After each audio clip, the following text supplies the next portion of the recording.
Plátano Games, and Shine Cell. this is going to be the fourth quarter. That's not my name. Yeah, that's not your name.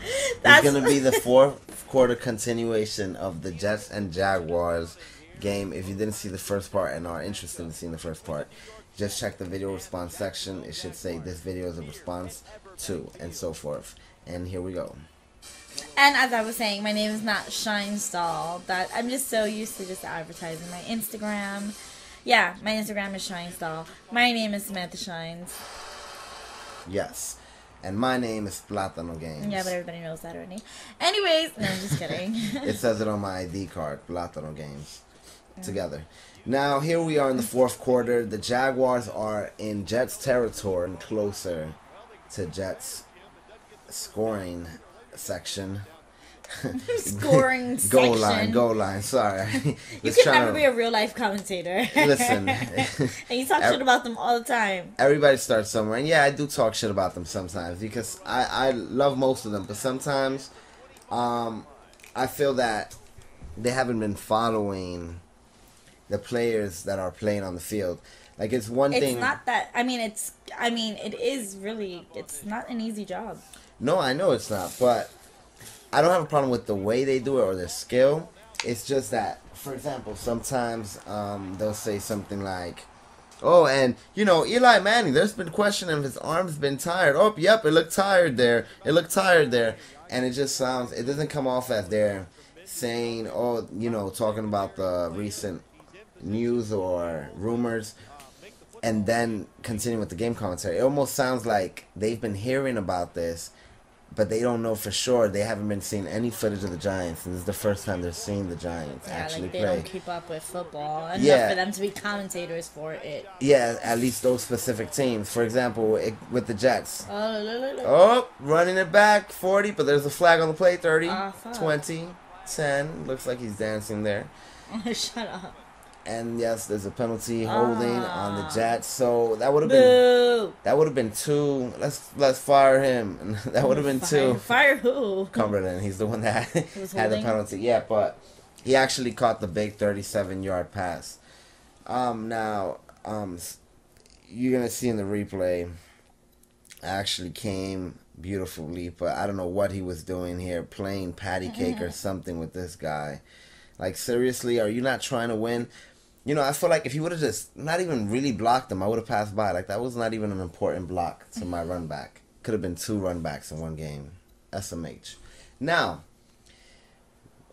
I would have taken the lead with that. But as you see with the field goal, the Jaguars are only down by 5 points. After the Jets leading with 11 points at one point in the third quarter. So many points. We're all the way back there now? So many point references. Yeah, it's crazy, right? What the fuck? All the way on the 12-yard line. And we were actually on the freaking 8. We just gained 4 yards. That's the only reason why we're a little bit up. Now, what I'm trying to do here is basically see if I could run the clock a little bit down. I don't like the fact that they're only behind 5 points. Let's go, Sean Green. First down. Pretty close, though. I love the Infinity engine. Kind of stops you where you're supposed to be stopped.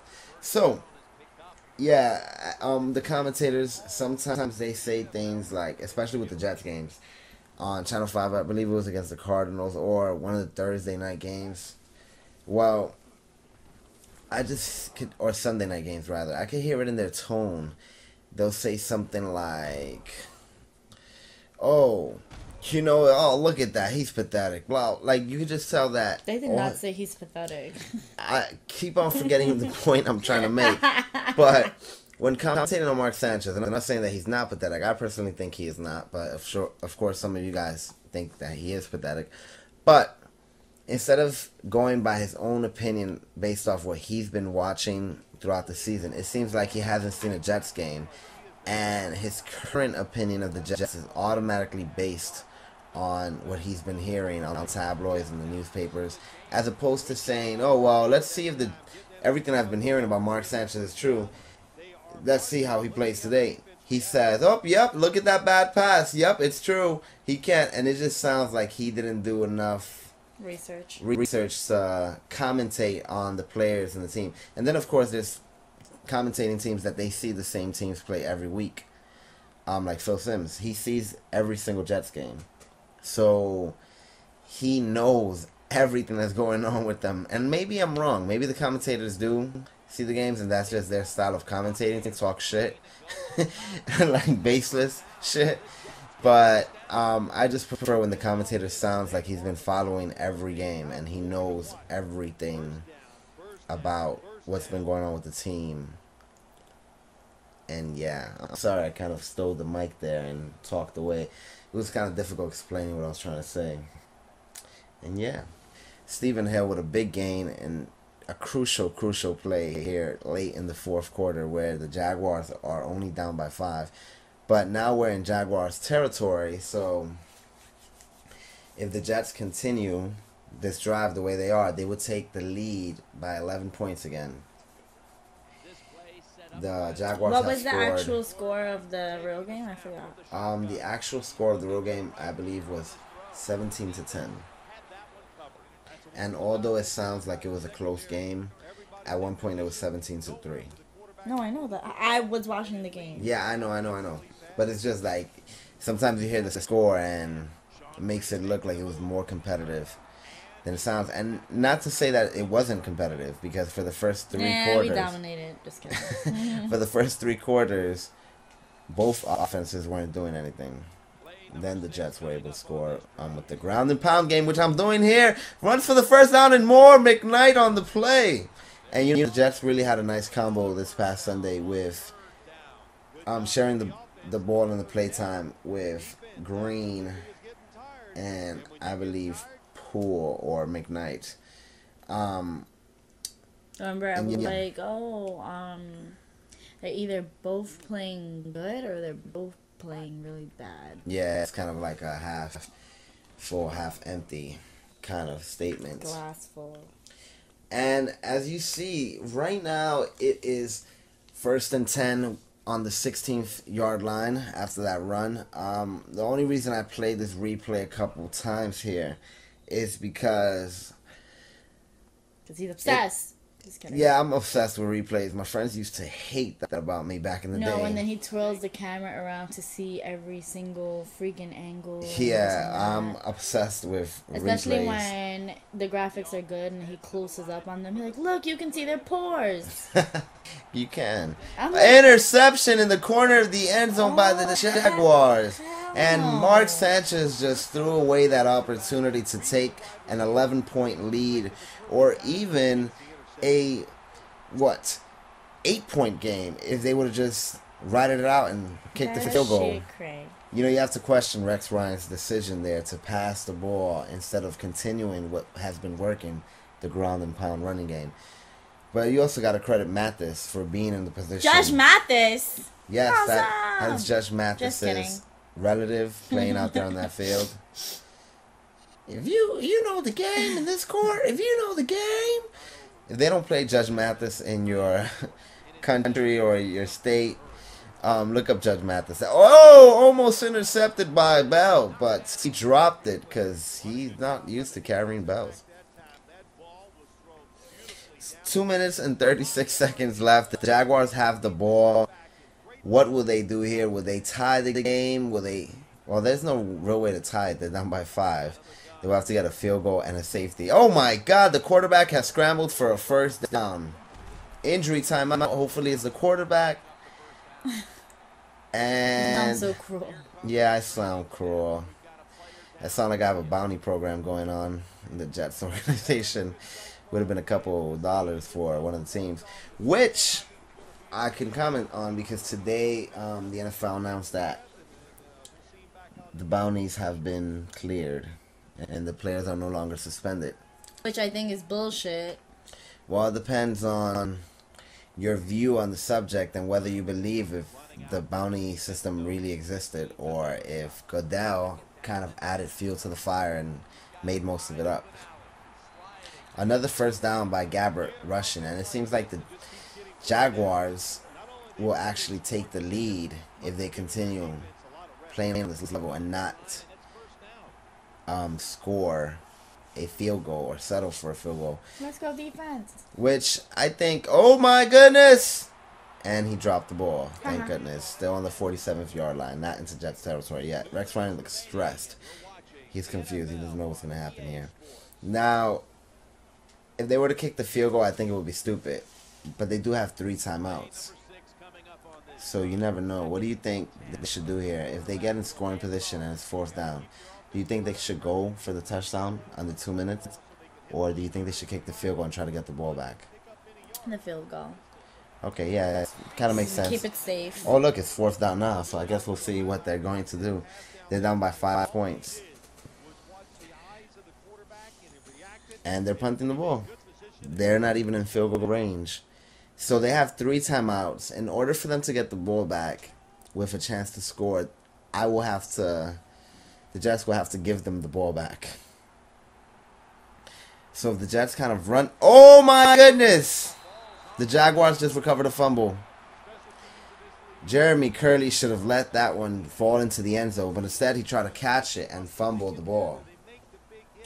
Now the Jaguars are taking the lead.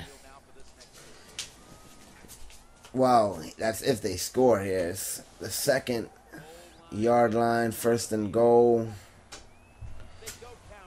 And the Jets have stopped them. Maybe they'll only walk away with a field goal here and have to play out the scenario. Or maybe they'll go for the touchdown. Oh! All talks to rest. Mercedes Lewis has been dominant for many years to score the touchdown. But they have to go for 2 points in order to make this a 3-point ball game. What will the Jets do to defend this I formation goal line type mess here? And here he goes towards the outside, and Jennings makes it look easy. So now, with 1 minute and 27 seconds left, the Jaguars have taken the lead with a touchdown and are now up by 3 points. Let's see what Gates could do here. He's been returning the ball good, and he only got past the 20-yard line, which is better than not past the 20-yard line. Yeah, fact. Now it's up to Mark Sanchez and the New York Jets to get into field goal position at least in the next minute and 24 seconds. Let's see how they do. They haven't really done nothing offensively since the beginning of the 3rd quarter, I think. The middle of the 3rd quarter. That's Sanchez for you. Yep. Let's see if he can pull it together. Now, with 1 minute and 20 seconds left. Let's see. Double backs. Passes it to Stephen Hill. Oh, Jeremy Curley, correction. Oh, and almost got a couple more yards there past the 40, on the 40. Great pass by Mark Sanchez. Yeah, it was a good pass, but come on. You wanted more. I wanted more yards. That was perfect. It was a perfect opportunity to get more yards. With 3 timeouts, 59 seconds, 57, you kind of have to question the clock management. Passes it out to Green, and he steps outside. Exactly when I criticized their clock management. Can the Jets put it together here and win the game like they did in real life, or will they lose against the Jacksonville Jaguars? Either way, it doesn't matter because this is a video game. Yes, of course. I would like to think, though, it's real life and this is really happening somewhere. That's what he does. He really pretends it's... Yes. I once played a horror game and I didn't sleep for weeks thinking the character from... I'm just joking. Now, 51 seconds left, 2nd and 7. What would Mark Sanchez and the Jets do here? No wide receivers on the left side of the field. They seem to be setting up the same kind of run play that they did earlier in the game. And great decision by Rex Ryan and Tony Soprano. Wow. At first I was kind of questioning the Jets' decision to... Look, what the hell is that? I was questioning the Jets' decision to run the ball with this much time left on the clock, and not passing it and getting the most yards. But I guess he almost made it too. Yeah, he was a few yards away, only 6 yards away. I guess they knew that they have been working with the run all day, and now Mark Sanchez calls a timeout. I don't know why he didn't call one earlier. Did I just call him Mark Sanchez's? Like, I don't know. There's multiple Sanchez's in him. Tebow. Uh-oh. Kind of like you said, Tebow coming into the game. Let's see what Tebow does here with the Wildcat formation. Alright, And Tebow runs to the right. Runs Let's up, go. and he loses some yards. We want Sanchez back. Loses 2 yards. Yeah, come on. You got to support Tebow. Wow, I think... I got to look at that clip again, but I think he was talking to the guy that actually criticized Tebow. Oh my God. So that would be kind of coincidence. Not realistic. Now, what would the Jets do here? 30 seconds left. 1 timeout on the 8-yard line. Do you think they should force it in? Penalty What the fuck? and the sack. Holding on the Jets. Oh man, like, are you kidding me? Like, we're right there. 2nd down. Wow. So now we lost 10 yards. Now we're on the 18-yard line. I blame this on Tebow. Word. Tebow started this losing yards Exactly. I'm sorry, Tebow. I don't know if you want to thank Jesus Christ for that one, but let's see. Jesus Christ. 25 seconds. The clock is still going down. The Jets did not use their 3rd timeout. Let's go. Oh my goodness, Sean Green. I almost called him somebody else, but I almost said McKnight. But Sean Green actually gained most of those yards back. Now they're back to the 6 before they lost the 2 yards. Do you think the Jets should force it in or play it safe and kick the field goal to tie the game? Play it safe. I'm always for playing it safe. All right, so let's go. You know, that's true. I remember last year the Jets would have made the playoffs if they had just run the ball in the red zone. But nope. Passes it. Oh, gain of some yards. And the Jets decided to call their last time out. It's 4th down. They're going to go with the field goal. Okay. The Jacksonville Jaguars just called the timeout to try to ice the kicker. Those sneaky little pricks. And here we go. From the 4-yard line. Which will make this 17-yard field goal. 21-yard field goal. Correction. Let's see how they do here. And why hasn't he kicked it yet? And it's right through the middle. Yay. Tied 27-27 with 10 seconds left in the game. OMG. Which pretty much Wait, guarantees... can this go into overtime? Yes. So that guarantees that it's pretty much going to go to overtime. The Jets should play it safe and do a swivel kick. A swivel kick is when they just kick it low so it bounces around. And nobody has a real chance to returning it. Let's see what happens here. And the Jets go with a full kickoff, excuse me, rather than a skip. I guess they didn't want to. Oh my goodness! Jennings almost had an angle there. Took it all the way back to the 27-yard line. How would the Jaguars, would they nail it down or would they? Oh, they're actually setting up a play. So they're not going to waste any time. They want to try to score some points now. Oh my goodness! Oh, hell no. They call the timeout with 1 second left. Crazy. So 1 second left. Instead of trying to play it safe, the Jaguars have decided to try to get one more play out of this regulation. I hate that you know the outcome of this and I don't. Yeah, well, I guess you'll find out now. I know. I can't wait. Gabbert moves around, struggles, passes it, intercepted by Cromartie. No way. 40. Let's go. 30, 20, 10. Touchdown. Hell yeah. Oh my God. And the Jets have avoided overtime and stolen this one from the Jacksonville Jaguars and the Jacksonville fans. So this game will not go into overtime. Actually, the game clock is done. No penalties on the field. Marty has won the game for the Jets. He's really filled the void of the Raul Rivas. And it's Man, we miss you, Rivas. Yes, Rivas. And Holmes. And Holmes recover soon. Welcome back, Braylon Edwards. Woo! Oh my God, Jenks, you owe me $1 million. You wooed him or you booed him? Why would I boo him? Well, because he was kind of talking shit about the Jets last week. But I'm happy that he's No, back I with think them. he's a hypocrite. But I mean, if he says he's happy, then I'm gonna take his word for it. Yeah, he said he's happy to come But back I think home. somebody should call his ass out. You know something, though? Wait, what's the exact thing that he said? Yeah, that's what I was going to say. Actually, he didn't criticize the Jets. He actually criticized the people running the Jets. Yeah. So that could refer to Woody Johnson, Mike, Rex, Tony. Fair enough. It was so disrespectful. That could though. be towards them and not towards the player, not towards the team, not towards the actual franchise or the fans. I do hope that somebody calls him out on it, though. Let's see. He actually already tweeted though that he's happy. I know, but you mean somebody called outside about of the what Jets? he said? Like, oh, didn't you say no? Like who he was. Oh, referring like Woody to, Johnson. Yeah, Well, I want them to bring that back. Wait a minute. Oh, you're so happy. Why didn't you say that? You know, blah blah blah. You guys can look at the stats here. You can pause it if you want to break things down. Let's go stats. Just kidding. Now, yeah, it's also interesting because he could have easily came out and said that he regrets those comments, which I'm sure the week is still early. They're probably going to ask him about it in his next press conference. I really hope they do. What do you think about? Because I would. I'm like, excuse me. I would be like the rudest like press conference woman ever. NFL.com actually said, and I quote them, beggars are not choosers, of course. So he just got released by the Seattle Seahawks. I guess in NFL.com's eyes, or the person that wrote that article, they believe he doesn't want to be with the Jets. It's just about finding it's just work. Another team.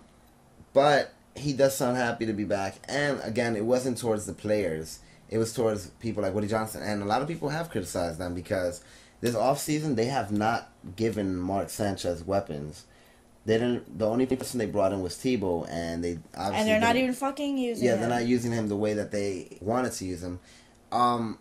So basically, they didn't give Sanchez a lot of weapons, and they didn't re-sign Braylon Edwards 2 years ago when they had the opportunity. I believe he wanted to come back to the team. During one of his last games as the Jets, it was a playoff game against the Indianapolis Colts, and he caught a key pass on third down, I believe it was, or there was just a little bit of time left on the clock. If you haven't seen that pass, you should look it up. It's the playoffs, 2011, against the Colts, the Jets, and he jumped like 5 feet in the air to catch that ball. So maybe he was happy with the team. He liked where things were going, and unfortunately they didn't re-sign him, and that's kind of what he meant about idiots up there. But they kind of swallowed their pride with re-signing him. It's kind of their way of saying... Yeah, I would have been like, fuck you. Yeah, it's kind of their way of saying, you know what, we agree with you. Bitch. We made some dumb moves. Let's make a smart one. Welcome back, Braylon Edwards. And he's only 29. I hope this turns out good, you know. Yeah, we really need receivers right now. With Holmes being injured, and now his backup got injured as well. Stephen Hill, the rookie. Last but not least, Braylon Edwards. A lot of people say that he hasn't done much these last 2 years with the 49ers and Seahawks. Yes. But maybe that's just because he wasn't used or developed into a certain role with the team. They kind of already had some people, some wide receivers, some tight ends, so especially in the 49ers. So maybe now with the Jets coming back into a starting role, if they place him in a starting role right away, he'll kind of find that magic that he hasn't shown these last 2 years, and given that opportunity. He's only 29 years old. Anyways, thank you for watching the video. Subscribe if you enjoyed the commentary, the gameplay. I have other videos that have no commentary as well, of different football games, as well as computer simulations of upcoming matchups. And look out for more commentary with me, Samantha Shines. Yes, and if you want to follow her on Instagram. My Instagram is, as you heard for the 100th time, @ShinesDoll. You know, @ShinesDoll. And Platano Games will be putting the link in the bottom description thing of my jig. Yes, I will. Now, thank you for watching. Bye!